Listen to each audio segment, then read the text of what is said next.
गुरु प्यारी साध संगत जी, साखी शुरू करने से पहले आप जी से बेनती है कि अगर आप रूहानी साखियाँ सुनना पसंद करते हैं तो आप हमारी वेबसाइट www.संतवचन.com पर जाकर पढ़ सकते हैं, जिसका लिंक वीडियो के डिस्क्रिप्शन में दिया हुआ है। साध संगत जी, आज की साखी एक सच्चे नाम अभ्यासी सिमरन करने वाले एक सत्संगी बुजुर्ग से संबंधित है, जिन्होंने अपनी जवानी में मालिक की तरफ ध्यान तो नहीं दिया, केवल अपने घर परिवार के बारे में सोचते रहे, अपने बच्चों के बारे में सोचते रहे कि मैं इनको सभी सुविधाएं प्रदान कर सकूं, ताकि इनकी ज़िंदगी अच्छी हो जाए, इन्हें कोई मुश्किल ना हो, इन्हें आगे ज़िंदगी में कोई मुश्किल ना आए। इसलिए उन्होंने अपनी ज़िंदगी में बहुत मेहनत की और अपनी उस मेहनत के कारण उन्होंने बहुत कुछ अपने परिवार वालों के लिए बना दिया, उनकी ज़िंदगी को आसान बना दिया, उन्हें एक अच्छा रोज़गार दे दिया, उनकी ज़िंदगी को एक अच्छी ऐशो आराम की ज़िंदगी बनाकर रख दिया।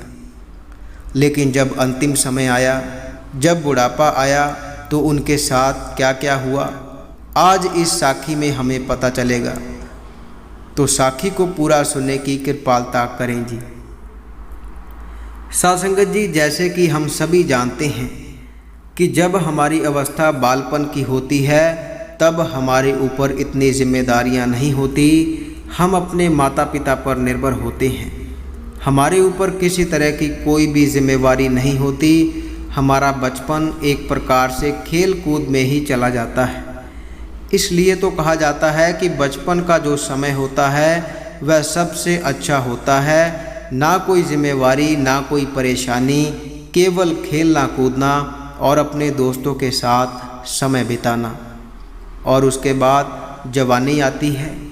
जवानी में हमें बहुत कुछ सीखने को मिलता है, बहुत कुछ जानने को मिलता है, हमें समझ आ जाती है, हमें समाज के बारे में पता चल जाता है कि हमें समाज में कैसे रहना है, कौन कौन से काम हमें करने हैं, कौन कौन से काम हमें नहीं करने, इसके बारे में पता चलता है। बहुत सारी जानकारियां हमें समाज से हासिल होती हैं, बहुत कुछ हमें हमारे माता पिता से सीखने को मिलता है। उस समय हमारे अंदर एक अलग ही प्रकार की ऊर्जा होती है, एक शक्ति होती है जो हमें कुछ करने के लिए प्रेरित करती है।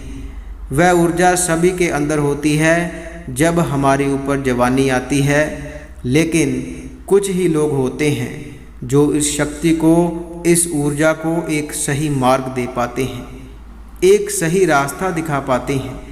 नहीं तो हम में से बहुत ऐसे हैं जो इसको जाया कर देते हैं, इसको व्यर्थ कर देते हैं। साध संगत जी, जो जवानी का समय होता है वह समय मालिक की याद के लिए, मालिक की भजन बंदगी के लिए बहुत ही अच्छा समय माना गया है।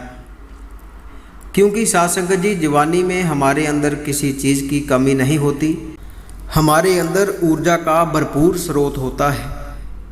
हम किसी काम को कितनी देर तक करें, लेकिन हमें किसी तरह की कोई थकान नहीं होती, हमारा शरीर भी मजबूत होता है।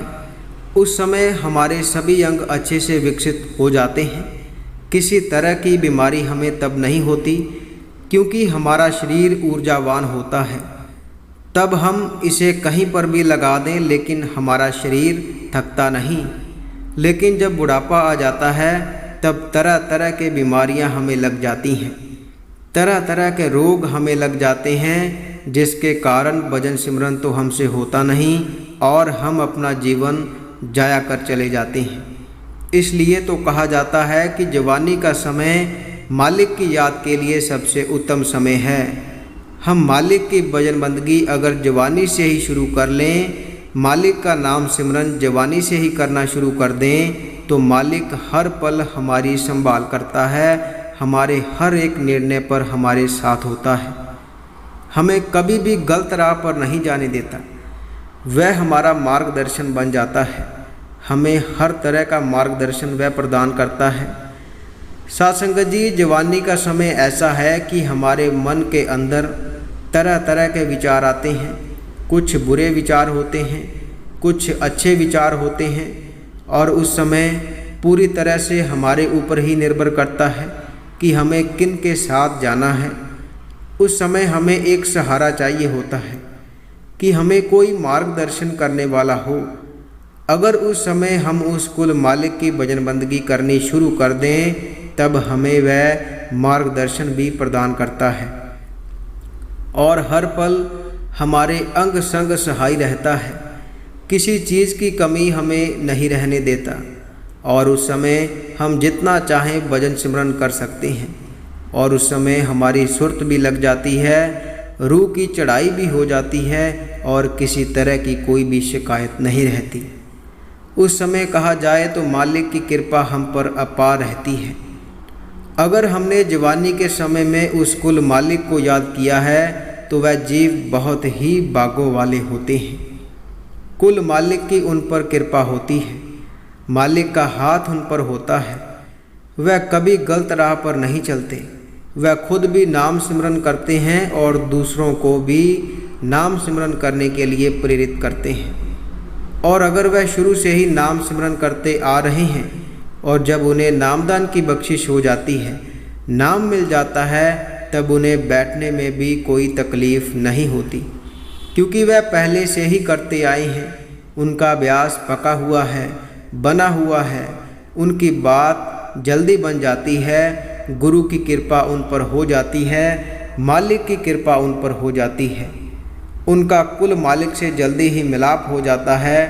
उदाहरण के तौर पर कहा जाए कि हमने पहले से ही तैयारी कर रखी थी और जिस समय हमें नाम मिला, नामदान की बख्शिश हुई, उस कुल मालिक की कृपा हो गई, अभ्यास पका हुआ था, रूह की चढ़ाई जल्दी हो गई, मालिक से मिलाप हो गया, अंदर पर्दा खुल जाता है और फिर आनंद ही आनंद है, महा आनंद है। लेकिन जो इस जवानी के समय को जाया कर देते हैं, व्यर्थ गवा देते हैं, उन्हें बुढ़ापे में एक मौका मिलता है कि वह नाम की कमाई कर कर उस कुल मालिक में मिल जाएं, उसे मिलाप कर लें। लेकिन इस समय हमारा शरीर हमें जवाब दे देता है, वह हमारा साथ नहीं देता। तरह तरह की बीमारियां हमें लग जाती हैं जिसके कारण हमारी बैठक नहीं हो पाती। तो साध संगत जी, ऐसे ही एक सत्संगी बुजुर्ग थे जिन्होंने जवानी में खूब मेहनत की, कमाई की, अच्छा घर बार बना लिया, अच्छा कारोबार खड़ा कर लिया, लेकिन वह नाम की कमाई से दूर रह गए। अगर उन्होंने उस समय नाम की कमाई की होती, शब्द की कमाई की होती, तो वह सोने पर सुहागे जैसी बात होती। लेकिन उन्होंने केवल दुनिया में सब कुछ मिल जाए इसी बात पर ध्यान दिया और अपने परिवार के लिए, अपने बच्चों के लिए उन्होंने पूरी ज़िंदगी कड़ी मेहनत की, उन्हें हर एक सुविधा प्रदान की। उनकी एक लड़की थी और एक लड़का था और वह अपने लड़के से ज़्यादा प्रेम करते थे, जैसा कि अक्सर होता आया है। वह शुरू से ही लड़के से प्रेम करते थे और उनकी लड़की की शादी हो गई थी और वह अपने लड़के के साथ रहते थे। जब भी बात नाम की कमाई की आती थी, शब्द की कमाई की आती थी, परमार्थ की बात आती थी, रूहानियत के बारे में जब उनके सामने चर्चा होती, तब वह कहा करते थे कि कोई बात नहीं, बुढ़ापे में कर लेंगे, बहुत समय पड़ा है। तो जब उन पर बुढ़ापा आया तो वह अपने लड़के के साथ रहते और उन्होंने रूहानियत की तरफ ध्यान देना शुरू कर दिया था, क्योंकि उन्हें मालूम हो गया था कि मेरा अंतिम समय नज़दीक है और अगर मैं इस समय को संभाल पाऊँ उतना ही मेरे लिए अच्छा है। अगर मैं अब नाम की कमाई कर लूँ, शब्द की कमाई कर लूँ, तो मालिक की कृपा मेरे ऊपर ज़रूर होगी। तो उन्होंने उस समय को संभालना शुरू कर दिया। वह दिन भर नाम के बारे में चर्चा करते, कुल मालिक की बातें करते और जैसे जैसे आस पड़ोस के लोगों को मालूम होने लगा कि वह बुजुर्ग रूहानियत की चर्चा करते हैं, नाम की चर्चा करते हैं, तो उनके घर में कुछ सत्संगी आ जाया करते, उनसे वार्तालाप करने आ जाया करते। तो ये बात उनके लड़के को अच्छी नहीं लगती। उसने बहुत बार बोला भी कि आप ऐसा मत करा करें, लोगों को अपने घर ना आने दिया करें, आप ऐसा क्यों करते हैं। इसी बात को लेकर वह थोड़ा सा अपने पिता से नाराज़ रहता था। लेकिन जैसे कि आप जानते हैं, जो मालिक के प्यारे होते हैं, मालिक के नाम की चर्चा करते हैं, तो लोग उनसे अपने आप ही जुड़ जाते हैं, लोगों से रहा नहीं जाता। वह ऐसे मालिक के प्यारों के पास भाग भाग कर जाते हैं। तो ऐसे ही रोज़ उनके घर पर लोगों का आना जाना शुरू होता।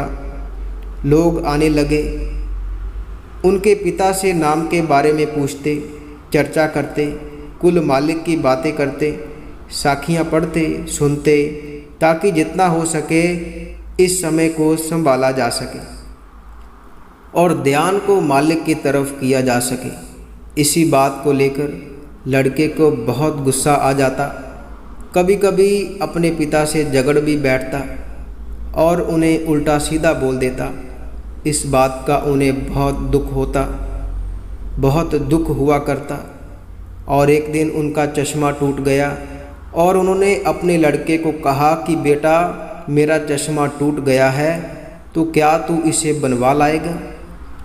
जब उन्होंने अपना टूटा हुआ चश्मा लड़के के हाथ पर रखा तो लड़के ने ज़ोर से चश्मा फेंक दिया और कहा कि मेरे पास इतना समय नहीं है कि आपके चश्मे बनाता फिरूं, खुद बना लो। और इसी बात को लेकर उसके पिता ने भी ये कह दिया, क्या तुझे इसलिए इतना बड़ा किया था कि तू आज मेरे ही सामने बोले, मेरे ही सामने आवाज़ उठाए? तो लड़के को और गुस्सा आ गया। उसने अपने पिता को घर से निकाल देने की बात कही और जब ये बात कही तो लड़की को पता चल गया कि भैया पिताजी को घर से निकाल देंगे। तो लड़की तुरंत उनके पास आ गई और पिताजी को अपने साथ ले गई और वह उनके साथ चले गए। और जब वह लड़की के घर पर गए सासंग जी, वहाँ पर भी ऐसे ही उनका मेल मिलाप कुछ सत्संगी भाइयों से हो गया। जब उनको भी पता चला कि कोई महापुरुष नाम की कमाई करते हैं, नाम की चर्चा करते हैं, तो वहाँ पर भी कुछ सत्संगी लोग उनके घर पर आने लगे। लड़की को मालूम था कि मेरे पिताजी अब रूहानियत की तरफ ध्यान देने लगे हैं। तो लड़की इस बात को लेकर बहुत खुश थी। वह भी उनसे इसके बारे में चर्चा करने लग जाती और उसके पिता इसी बात को लेकर बहुत खुश होते। और उनके मन में एक बात आई कि मैंने ज़िंदगी भर अपने बच्चों के लिए बहुत कुछ किया, लेकिन मुझे मिला कुछ भी नहीं। एक प्रकार से कहूँ तो मैंने अपना जीवन व्यर्थ किया है। अगर मैंने जवानी में उस कुल मालिक को याद किया होता, उस कुल मालिक की याद में समय दिया होता, तो मेरी आज ये अवस्था नहीं होनी थी। मेरी अवस्था कुछ और होनी थी। सच में आज मैं जान गया हूँ कि यहाँ पर सब मतलब के रिश्ते हैं, मोह माया है। एक मालिक ही है जो सत्य है, एक वही है जो संभाल करने वाला है, बाकी तो सब गर्जों के रिश्ते हैं। क्या क्या मैंने अपने परिवार और घर के लिए नहीं किया। इतनी कड़ी मेहनत की, लेकिन आज मुझे ही उस घर से निकाल दिया गया। और अपनी बेटी को उन्होंने कहा कि मैं सबसे ज़्यादा प्रेम लड़के को करता था, लेकिन आज मैं कहता हूँ जितना लड़कियाँ अपने माँ बाप के बारे में सोचती हैं, लड़के नहीं सोच सकते। यह शुरू से ही होता आया है। तो सासंगत जी, उनकी आंखों में भी आंसू आ गए कि मेरी बेटी ने मुझे संभाला है, मुझे अपने घर ले आई। और उस समय उन्होंने अपनी लड़की को गले लगाया। सासंगत जी, उन्हें नाम मिल चुका था और उस समय उनका जोर केवल नाम की कमाई की तरफ था। तो वह पूरा पूरा दिन नाम की कमाई पर लगे रहते, भजन सिमरन करते रहते। वह अपने कमरे से बाहर नहीं निकलते। उनसे बैठा तो नहीं जाता था, लेकिन वह एक कुर्सी पर बैठकर भजन सिमरन करते थे, नाम की कमाई करते थे। वह घंटों उस कुर्सी पर बैठे रहते और नाम की कमाई करते रहते। उनकी लड़की को पता था कि पिताजी भजन सिमरन कर रहे हैं, तो वह भी उन्हें ज़्यादा परेशान नहीं करती और वह अपनी लड़की से बहुत खुश थे। एक दिन उन्होंने अपनी लड़की को कहा कि मेरा समय पूरा हो गया है, मुझे अब जाना होगा। मुझे सतगुरु ने बोल दिया है कि मैं तुझे इस तारीख को लेने आऊँगा, तो मुझे अब जाने की तैयारी करनी होगी। यह बात सुनकर लड़की की आंखों में आंसू आ गए और वह अपने पिताजी के सामने रो पड़ी और उनके गले लग गई और उन्होंने अपनी लड़की को आशीर्वाद दिया। तो साध संगत जी, ऐसे ही कुछ दिनों के बाद वह कमरे से बाहर नहीं आए, अंदर ही कुर्सी पर बैठे रहे, क्योंकि साध संगत जी, जब नाम के अभ्यासी को पता चल जाता है कि मेरा अंतिम समय नज़दीक है, वह ज़्यादा से ज़्यादा समय नाम सिमरन को देने लगता है। वह एक पल भी व्यर्थ नहीं जाने देता, वह एक पल भी व्यर्थ नहीं गंवाना चाहता। तो वह अपने कमरे से नहीं निकले, कुर्सी पर बैठे रहे।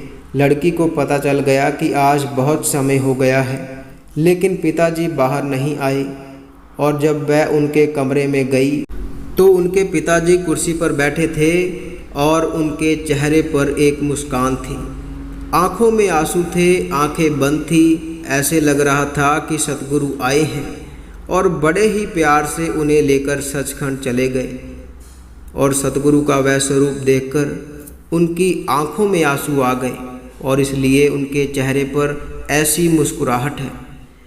ऐसे उनकी मृत्यु हुई। नहीं तो साध संगत जी, मृत्यु के समय कौन मुस्कुराता है? मुस्कुराता वही है जिसने नाम की कमाई की होती है, शब्द की कमाई की होती है, जिसने जीते जी मरकर देखा होता है, जिसने अपना पूरा जीवन दुनिया को दे दिया, दुनिया के कार्य को दे दिया और नाम की कमाई नहीं की। वह मृत्यु के समय रोता है, चिल्लाता है। लेकिन जो नाम के अभ्यासी हैं, नाम की कमाई करने वाले हैं, वह तो मुस्कुराते हैं, क्योंकि उन्होंने सत्य को जान लिया होता है। उन्हें कोई तकलीफ़ नहीं होती। जैसे कि कबीर साहिब जी का कहना है, जिस मरने ते जग डरे, मेरे मन आनंद, मरने ही ते पाइए पूर्ण परम आनंद। साध संगत जी, इसी के साथ हम आपसे इजाज़त लेते हैं। आगे मिलेंगे एक ऐसी ही रूहानी साखी के साथ। अगर आप ऐसी ही रूहानी साखियाँ सुनना पसंद करते हैं तो आप इस चैनल को सब्सक्राइब कर लीजिए और साथ ही बेल आइकन पर भी प्रेस ज़रूर कर दीजिए, ताकि हम जैसे ही नई साखी अपलोड करेंगे उसकी नोटिफिकेशन आप तक पहुंच जाया करेगी। और अगर आप रूहानी साखियाँ पढ़ना पसंद करते हैं तो आप हमारी वेबसाइट www.संतवचन.com पर जाकर पढ़ सकते हैं, जिसका लिंक वीडियो के डिस्क्रिप्शन में दिया हुआ है।